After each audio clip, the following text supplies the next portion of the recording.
This channel does not promote any violent, harmful, or illegal activities. All content provided by this channel is meant for an educational purpose only. UEM Jaipur is a perfect target for prospective students aspiring for good jobs, good education with future-ready skills. এদিকে নাশকতার দুঃস্বপ্ন মুছে ফের খুলছে লালকেল্লা। আজ সকাল 10টা থেকে পর্যটকদের জন্য খুলে যাচ্ছে লালকেল্লা। দিল্লিতে বিস্ফোরণের পর বন্ধ করে দেওয়া হয়েছিল ইতিহাস বিজড়িত দিল্লির Lal Qila.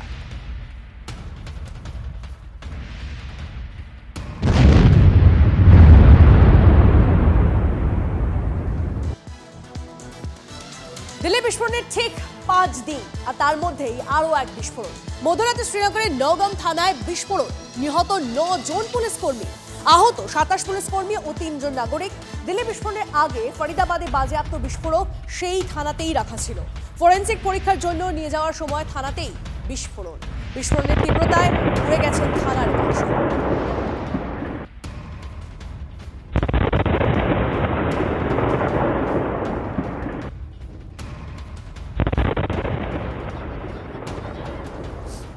In an unfortunate accidental incident, a massive explosion took place inside the police station Nowgaon in Jammu and Kashmir.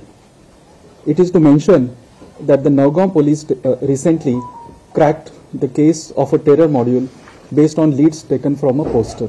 All the agencies involved in the investigation are working together in a coordinated and scientific manner. As a part of standard and prescribed procedure, the recovered chemical and explosive samples were being forwarded for further forensic and chemical examination. Because of voluminous recovery, the said process was continuously attended for about last 2 days by following the standard operating procedure.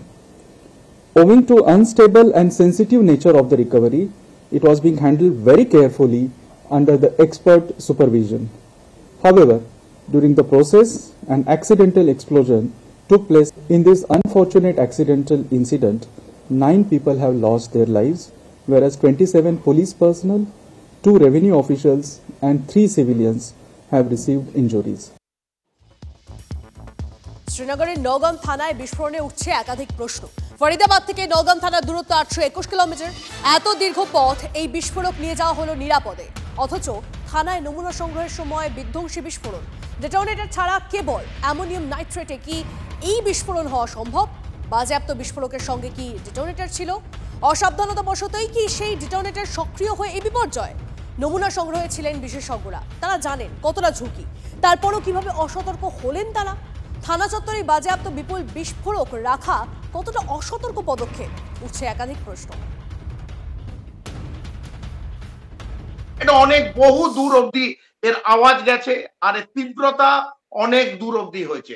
এক, সেটা যদি হয়ে থাকে Delhi blast যেটা হয়েছে, যতজন না ওখানে ইনজোর্ড অথবা মারা গেল, ইকুয়াল একটা চেকিং করতে গিয়ে অত লোকই মারা যাচ্ছে এবং রাত্রির 11:20 সময় হচ্ছে এবং এইভাবে তার তীব্রতম ভাবে ব্লাস্ট হয়েছে এবং কোনো আইআইডি, এটা ইজ এ কমপ্লিট আইআইডি, যদি স্যাম্পল নিতে হয় তাহলে আইআইডি আর্মড যতক্ষণ না হবে, শুধু অ্যামোনিয়াম নাইট্রেট কি ছিল আর একটা প্রশ্ন চিহ্ন উঠছে।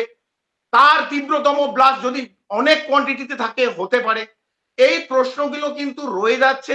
বীরভূমের নলহাটিতে শুট আউট, যুবতীকে লক্ষ্য করে পরপর 4 রাউন্ড গুলি জখম যুবতীকে উদ্ধার করে নিয়ে যাওয়া হয় রামপুরহাট মেডিকেল কলেজে। যুবতীকে গুলি করার অভিযোগ তার স্বামীর বিরুদ্ধে, এমনটাই জানা যাচ্ছে। কাজ সেরে বাড়ি ফেরার পথে যুবতীকে গুলি করার অভিযোগ। সেই সময় তাকে পয়েন্ট ব্ল্যাক রেঞ্জ থেকে পরপর 4টি গুলি করার অভিযোগ। যুবতীর হাতে এবং কোমরে 2টি গুলি লাগে বলে খবর।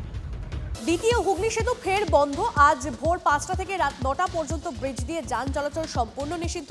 বিকল্প রাস্তা হিসেবে নিবেদিতা সেতু বা হাওড়া ব্রিজ ব্যবহার। কেবল ও বেয়ারিং এর কাজের জন্য দিনভর বন্ধ দ্বিতীয় হুগলি সেতু।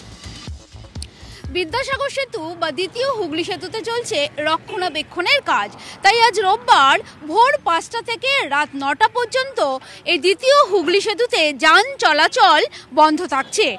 যাতে যাত্রীদের কোনো রকম অসুবিধে না হয় তাই কলকাতা ট্রাফিক পুলিশের তরফ থেকে এই দ্বিতীয় হুগলি সেতুতে ওঠার মুখেই এখানে হোর্ডিং দেওয়া হয়েছে, যেখানে কিন্তু একবারে বলা হয়েছে বিদ্যাসাগর সেতু যেহেতু বন্ধ থাকছে রাত 9টা পর্যন্ত, সেই কারণে এখান থেকে যান চলাচল এই মুহূর্তে বন্ধ, অর্থাৎ রাত 9টা পর্যন্ত বন্ধ থাকছে।